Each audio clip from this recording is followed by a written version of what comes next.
Yeah, the digital divide is within every country. It's yes, there. I mean, you know, in India or in China, for example, um, there are a large percentage, a large number of people who are connected to the internet, but there's also a large percentage of the population that's not.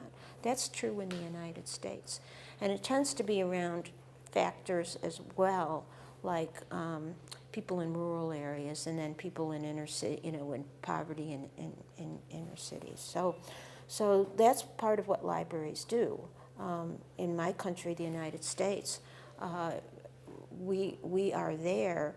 Many people cannot afford the telecommunications charges to have access to the internet in their home, or they cannot afford, you know, laptops and things for their children.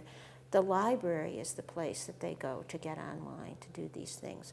Or if you look at, I was in Croatia about a year ago, and they won an award, the library, Public Library of Zagreb, because of their way that they bridged the digital divide. They had a lot of homeless people in the library.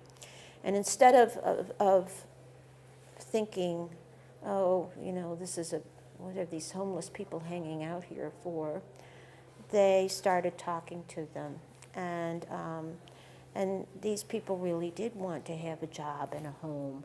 And part of the problem was they didn't have the computer skills to apply for jobs online, which is the way you apply for job, you know, a lot of jobs now. You don't, it's a new way of doing things.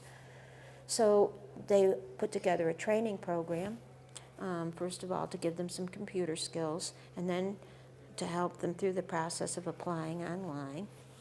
There were 100 people in this program. 95 of them got jobs, which meant they had an income, which meant they weren't homeless anymore. This is how we bridge the digital divide. One person, one program, one library at a time, you know. And if every library thinks about what's the most important thing in their area and who the people left out are and what they can do to help them, they will find something like that. And then this library was very smart, because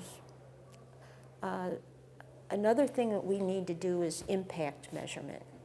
Yes, we need to tell what happened as a result of providing people with information, providing people with skills, giving them a place to create their own music. You know, what was the result of that?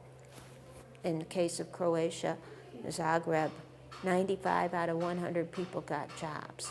That says to the person that funds the Zagreb Public Library, this is money well spent. These people, my constituents, are being helped to a better life. So this is all a part of how we build skills in librarians to tell their story better. We have a great story, we just don't do a very good job of telling it sometimes. So that's a critical part of what IFLA is trying to help librarians and library associations do, is help libraries and librarians tell these wonderful stories in a more impactful way.